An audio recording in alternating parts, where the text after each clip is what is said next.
ہم کراچی میں عیدگاہ میں نماز پڑھنے کے لیے جاتے، بہت پہلے کی بات ہے، بہت زیادہ پہلے کی بات ہے یہ، میرا خیال ہے کہ کچھ زیادہ ہی پہلے کی بات ہے۔ کتنے پہلے کی بات ہے؟ کم سے کم 40 سال پرانی بات ہے، لیکن مجھے یاد ہے۔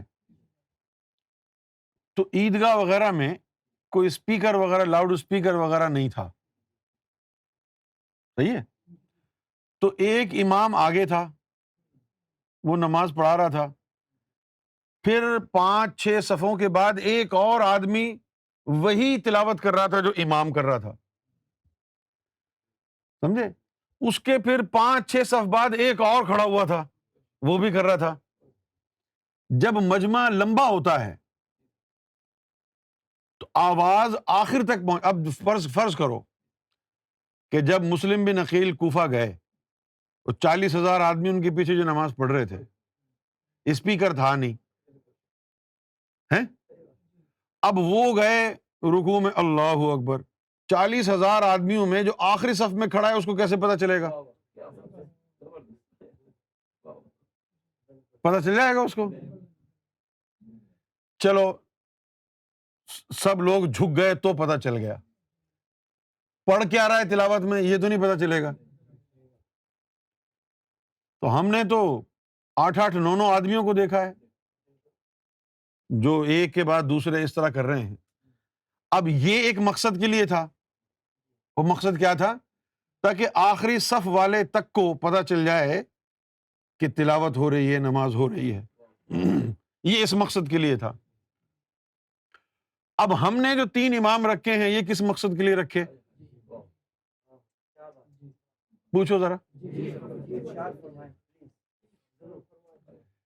ایک دفعہ ہم نے حضور صلی اللہ علیہ وآلہ وسلم کی بارگاہ میں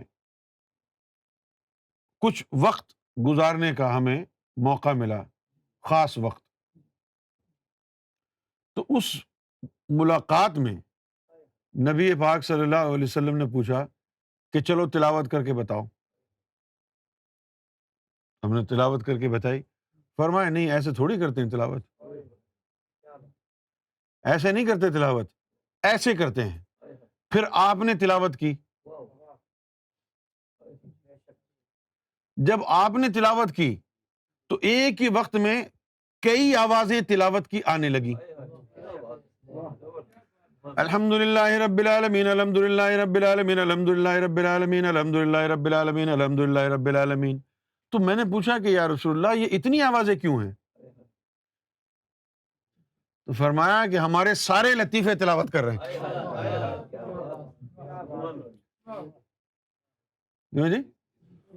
اور جب سرکار گوہر شاہی نے پورے قرآن میں سے ایک لفظ اللہ نکالا، تم کو اللہ کا ذکر دیا، تم ذاکر قلبی بن گئے، ابھی باقی قرآن سے فیض کدھر ہوا تم کو؟ ابھی باقی قرآن سے تو فیض ہوا نہیں نا۔ تو باقی قرآن سے فیض کے لیے اب اللہ کی نہیں، آیتوں کی تکرار کرنی پڑے گی نا، آیتوں کا رگڑا لگانا پڑے گا نا، ان آیتوں کا رگڑا لگانا پڑے گا نا۔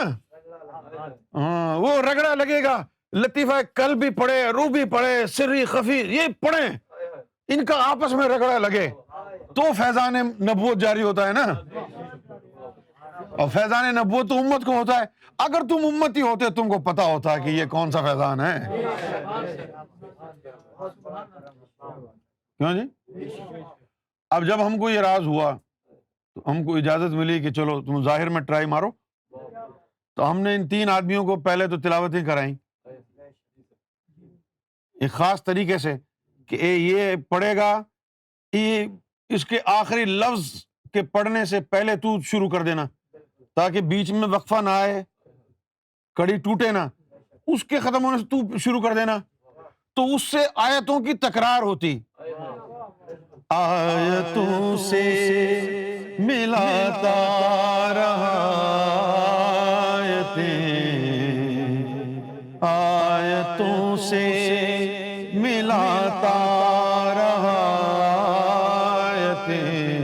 نعت بھی بن گئی، بات بھی بن گئی یا محمد محمد میں کہتا رہا یا محمد محمد میں کہتا رہا نور کے موتیوں کی لڑی بن گئی یا محمد محمد۔ اب ہم اس میں ذات کا نہیں، ترقی تو کرنی ہے نا آپ نے بھئی۔ آپ کو اگر ہم کہتے قرآن کا فیض لینا ہے تو آپ فوراً ہاں بڑھتے، بغیر بتائے قرآن کا فیض جب دینا شروع کیا تو آپ کو اعتراض ہو گیا 3 بندے کیوں کھڑے کیے؟ بھئی 3 ہم نے اس لیے کھڑے کیے کہ چوتھا کوئی صحیح پڑھنے والا نہیں تھا تو 5واں کیسے ہوتا، 5واں نہیں تھا تو 6واں اور 7واں کیسے ہوتا؟ بھئی 6واں اور 7واں پڑھنے والا صحیح نہیں ملا تو 8واں اور 9واں کیسے ہوتا؟ اگر یہ مل جاتے تو ہم 9 امام کھڑا کر کے پڑھاتے نا، پھر تم کو پتا چلتا کہ فیضان قرآن کیا ہے۔ اوے آیتوں کا رگڑا لگانے میں کون سی ناجائز بات ہو گئی؟ یہ تیرا اسلام کدھر ہے؟ قرآن کدھر ہے تیرا؟ اس میں کون سی ناجائز بات ہے قرآن کی آیتوں کا رگڑا لگانے میں؟ وہ اللہ کا رگڑا نہیں لگاتا ہے تو بھائی ہلکا ذکر کرتے ہیں، 50-100 آدمی بیٹھ کے ایک ہی نام کا رگڑا لگاتے ہیں نا، وہ 3 امام کھڑے ہو کے آیتوں کو ایک جیسا پڑھ لیں گے تو کیا گناہ ہو جائے گا؟ با جماعت بھی تو کرتے ہو نا، با جماعت جس رکوع سجود کرتے ہو تو با جماعت تلاوت کیوں نہیں ہو سکتی؟ فرق یہ ہے کہ تمہارے سینوں میں نور نہیں رہا، گلا تو گھونٹ دیا اہل مدرسہ نے تیرا، کہاں سے آئے صدا لا الہ الا اللہ۔ یہ ترتیل کا قاعدہ ہے، اس لیے ہم نے 3 کھڑے کیے ہیں۔